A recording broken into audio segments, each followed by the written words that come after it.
siya. Pakita ko kayo kung paano tanggalin yung pata nito. May pata rin ito. Lam siyang itawag niya. Yan. Ganyan ang itsura ng pata. Pa isa.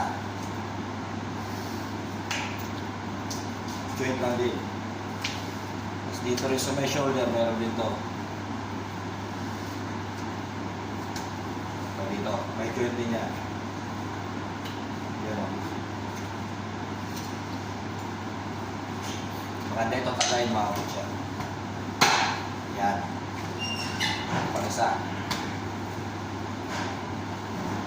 May joint dito, tagayin natin. Yan o. Ito yung kalahati ng shoulder. Yung parang pata ko sa baboy. Lam siya. Ito naman yung short leg niya, makakot siya. Ito naman yung long foreshank niya, makakot siya. Kung dito lang makakot siya, sana natutunan kayo. God bless.